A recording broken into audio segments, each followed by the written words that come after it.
underpinnings of Southern society would bring his domestic agenda to a crashing halt.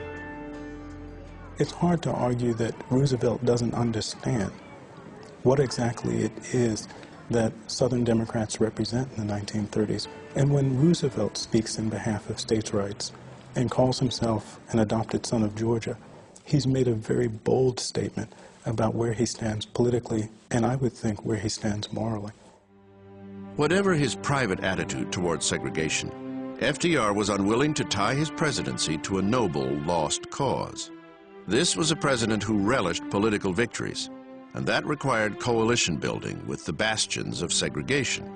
By the third year of the Roosevelt presidency, it was a strategy that appeared to be working. FDR had clear and tangible achievements to confound his critics. Programs that in 1935 culminated in passage of the Works Progress Administration, the WPA. It was the largest single appropriation in peacetime in the history of any country in the history of the world. And it succeeded, along with other public works programs, in changing the face of America. Under the Works Progress Administration, men and women hired by the government were building more than 5,000 schools, 2,500 hospitals, 1,000 airstrips, and 13,000 playgrounds, all at a cost of over $5 billion.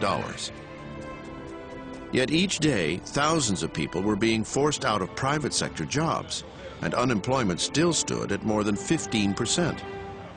He was a political genius, but he knew almost nothing about how to revive private sector activity and employment, which surely should have been the top priority in the Great Depression, which was the most important economic event in American history. They are restricting output after the country had already gone through a catastrophic contraction. So right there, it's inconceivable that you could have private sector recovery if there is less production. Labor unrest was resulting in violent protests and strikes across the country. The change was very much the way people felt when they were very ill. They were pleased to see the doctor, but when they began to be well again, they wanted to throw the crutches at the doctor. Roosevelt found himself both idealized and demonized, but few would know the impact the office was having on a sensitive and immensely private man. In the spring of 1936, his closest aide, an exhausted Louis Howe, contracted pneumonia and died. That loss left Roosevelt with few intimates to lighten the load. He had, I think it is fair to say, no truly close friend. He was not someone, for all of his charm and bonhomie, someone you easily got close to. Roosevelt shared his secrets sparingly and always with a few family and friends he knew he could trust. But one person to whom he was particularly close was his distant cousin Daisy Suckley, the soul of discretion. For much of his presidency, she was happy to live in the shadows of Roosevelt's life and was at his side when he died. For the next 45 years, Daisy lived out a solitary life here at Wilderstein, her home on the Hudson 10 miles from Hyde Park. When asked, she insisted she wasn't the kind of person who would dream of keeping a diary. But after Daisy's death, a suitcase was found under her bed. It contained many letters from Franklin, along with a diary containing some 1,400 loose-leaf pages detailing her life with FDR. It was an amazing experience to go through those pages. This is someone who had never told anyone that she had kept Roosevelt's letters, and she had a large sheaf of them, or kept this daily diary of her time with him, thousands of pages. There is no other intimate glimpse of him quite like it. Daisy Suckley was among the many women in my grandfather's life. A sleeper. That is, nobody quite realized until her diary was published just how much rapport these two people had, how much they enjoyed each other's company. The closeness and importance of this relationship is revealed in a letter FDR sent Daisy, acknowledging that public attacks made by his opponents were troubling him, but felt it was necessary to hide his frustrations from all but her. September 23rd, 1935. Do you know that you alone have known that I was a bit cast down these past weeks? I couldn't let anyone else know it, but somehow I seem to tell you all those things, and what I don't happen to tell you, you seem to know anyway. This insight may have made her more sensitive to Roosevelt's political aspirations and more eager to see him succeed. As the 1936 election approached, she confided to her diary that she had worries. December 10th, 1935. His mother said in 33, when he was being praised to the skies, "In 6 months he may be the most hated man in the country." She is wise. I pray he may not have to suffer that. For a cripple who can't even pace the floor of his own room, it would be just so much harder to bear.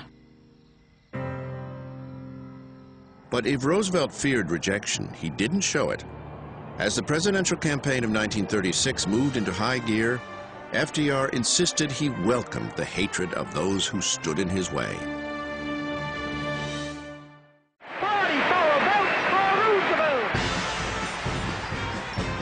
As the 1936 election approached, he launched an even more ambitious second New Deal with the ferocity usually seen on the field of battle. Here in America, we are waging a great and successful war. It is not alone a war against want and destitution and economic demoralization. It is more than that. It is a war for the survival of democracy. And so I accept the commission you have tendered me. I join with you. I am enlisted for the duration of the war.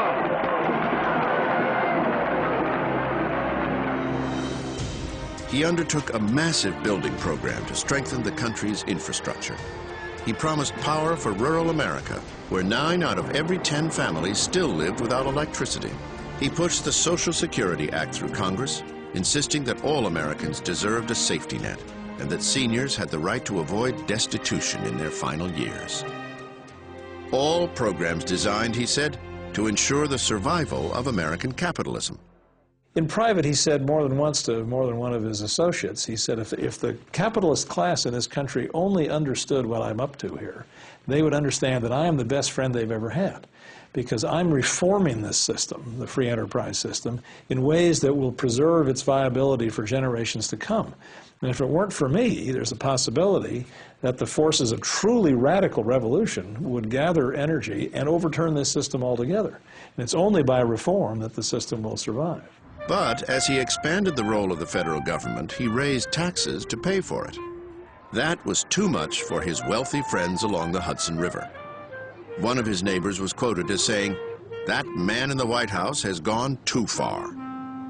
Even his own mother balked at subsidizing FDR's most ambitious attempt at social engineering.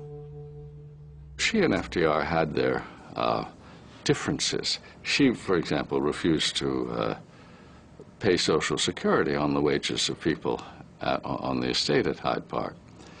And when the Social Security Administration, embarrassed as they were to confront the President of the United States that his mother was not paying her Social Security taxes, he said, "Don't worry about it. I will pay the taxes for her, but don't you tell her."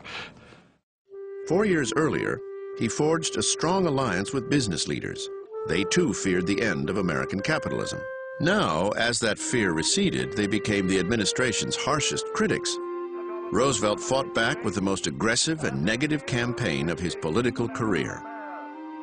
And we know now that government by organized money is just as dangerous as government by organized mob.